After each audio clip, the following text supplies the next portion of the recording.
Aujourd'hui, soyez prêts à être étonnés par ces deux histoires sur le thème de l'hypersensibilité. Ces histoires ont pour but de vous faire comprendre la notion du jour sous un autre angle qu'un cours, afin que vous puissiez vous identifier clairement à travers ces personnages. Restez bien jusqu'au bout de cette histoire, vous allez voir que la morale sera très intéressante à utiliser dans votre vie de tous les jours. Allez, c'est parti dans le monde de l'hypersensibilité. Histoire numéro 1. L'histoire de Camille et de son hypersensibilité. Il était une fois dans une petite ville pittoresque de Bretagne appelée Quimper, une jeune fille nommée Camille. Camille avait 10 ans et était un enfant douce et affectueuse. Depuis son plus jeune âge, elle se distinguait par sa sensibilité extrême. Les autres enfants la trouvaient souvent étrange parce qu'elle pouvait se mettre à pleurer en écoutant une musique émouvante ou ressentir une profonde tristesse en voyant un animal blessé. Camille avait une meilleure amie, Juliette, qui l'acceptait telle qu'elle était et appréciait sa sensibilité. Elle passait des heures à discuter de leurs rêves et de leurs peurs. Cependant, à l'école, Camille avait du mal à s'intégrer. Ses émotions étaient souvent si intenses qu'elle la submergeait, ce qui la rendait vulnérable aux moqueries des autres enfants. Un jour, pendant la récréation, Camille vit un garçon, Thomas, se faire bousculer par un groupe de camarades. Thomas tomba et se fit mal au genou. Camille, les larmes aux yeux, courut vers lui et l'aida à se relever. « Ça va ?» demanda-t-elle, inquiète. Thomas, surpris par tant de gentillesse, hocha la tête. « Merci Camille, je vais bien », dit-il en souriant faiblement. À partir de ce jour, Thomas et Camille devinrent amis. Thomas était un garçon calme et observateur et il comprit vite que Camille était hypersensible. Au lieu de la juger, il appréciait cette particularité. Il aimait la façon dont elle pouvait percevoir les nuances subtiles des émotions et des situations.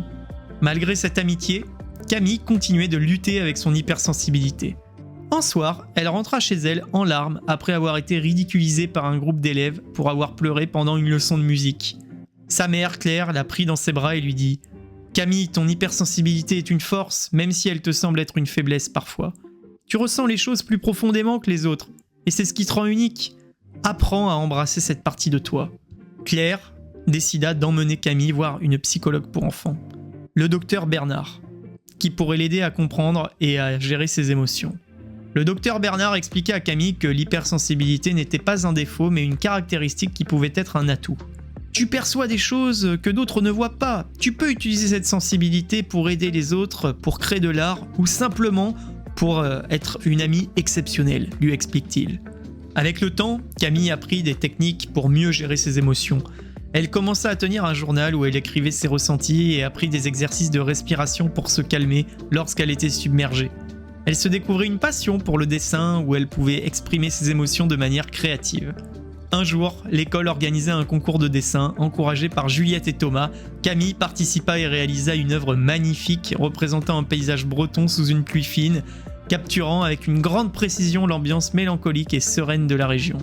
Son dessin gagna le premier prix et tous furent émerveillés par sa capacité à transmettre 30 ans d'émotions à travers son art. Ce jour-là, Camille comprit que son hypersensibilité était une force et non une faiblesse. Elle avait réussi à toucher les autres avec son art, utilisant sa sensibilité pour créer quelque chose de beau et de significatif. La morale de l'histoire, c'est donc que l'hypersensibilité peut sembler une vulnérabilité, mais elle est en réalité une force unique qui permet de percevoir le monde avec une profondeur particulière. En apprenant à gérer et à embrasser cette sensibilité, on peut transformer ce trait en un atout précieux, capable d'enrichir la vie de ceux qui nous entourent. Petite parenthèse avant la suite de la deuxième histoire, oublie pas de t'abonner si cette vidéo te plaît, ça m'encouragera à faire plus de contenu et n'hésite pas à faire part de quel sujet tu aimerais traiter dans les prochaines vidéos, je lis tous les commentaires, je te remercie par avance. Histoire numéro 2. L'histoire de Paul et de son hypersensibilité. Il était une fois dans la petite ville de Dijon, un garçon nommé Paul. Paul avait 12 ans et se distinguait avec une sensibilité exceptionnelle. Il pouvait ressentir les émotions des autres comme si c'était les siennes. Quand un ami était triste, Paul le savait instinctivement et se sentait obligé de l'aider. Cependant, cette hypersensibilité lui posait souvent des problèmes, car il se laissait facilement submerger par les émotions environnantes. Paul aimait particulièrement passer du temps dans le jardin de sa grand-mère, Marie, une femme sage et douce. Marie comprenait la sensibilité de Paul mieux que quiconque. Un jour, alors qu'ils étaient assis sous un grand chêne, Paul confia à sa grand-mère ses frustrations. « Grand-mère, je ne comprends pas pourquoi je ressens tout si intensément.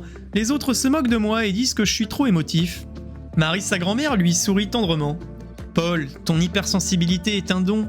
Même si cela te semble difficile à comprendre maintenant, tu as la capacité de percevoir ce que les autres ignorent.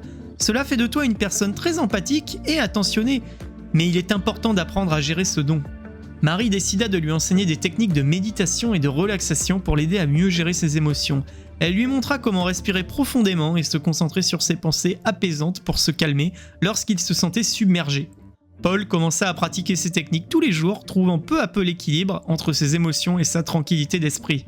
À l'école, Paul était ami avec Émile, une petite fille joyeuse, mais qui cachait souvent ses propres peines derrière son sourire. Un jour, Paul remarqua qu'Émilie était plus silencieuse que d'habitude. En utilisant ces techniques de respiration pour rester calme, il s'approcha d'elle doucement. « Émilie, je sais que tu traverses quelque chose de difficile. Veux-tu en parler ?» lui demanda-t-il. Émilie, surprise par la perspicacité de Paul, finit par lui confier que ses parents traversaient une période de divorce. Elle se sentait perdue et seule. Grâce à son écoute attentive et à sa sensibilité, Paul parvint à lui apporter du réconfort et du soutien. Émilie se sentit immédiatement mieux, sachant qu'elle pouvait compter sur un ami compréhensif. Avec le temps, Paul réalisa que son hypersensibilité lui permettait d'aider beaucoup de ses camarades. Il devint une sorte de confident pour ceux qui avaient besoin d'exprimer leurs émotions. Sa capacité à comprendre et à ressentir les autres devint un atout précieux non seulement pour ses amis, mais aussi pour lui-même. Un jour, l'école organisait une séance de sensibilisation sur l'empathie et l'écoute active. Les enseignants ayant remarqué la manière dont Paul aidait ses camarades, lui demandèrent de parler de son expérience. Paul partagea de son expérience à la classe, comment il avait appris à gérer son hypersensibilité et à utiliser cette qualité pour aider les autres. Ses camarades furent impressionnés et commencèrent à voir la sensibilité sous un nouvel angle. La morale de l'histoire, c'est donc que l'hypersensibilité, lorsqu'elle est bien gérée, peut devenir une force puissante qui permet non seulement de se comprendre soi-même, mais aussi d'apporter un soutien précieux aux autres. En apprenant à utiliser cette sensibilité de manière positive, on peut créer des liens plus profonds et significatifs avec ceux qui nous entourent. En conclusion, les histoires de Camille et Paul nous offrent deux perspectives enrichissantes sur la notion d'hypersensibilité, en illustrant comment cette qualité souvent perçue comme une vulnérabilité peut se transformer en une véritable force.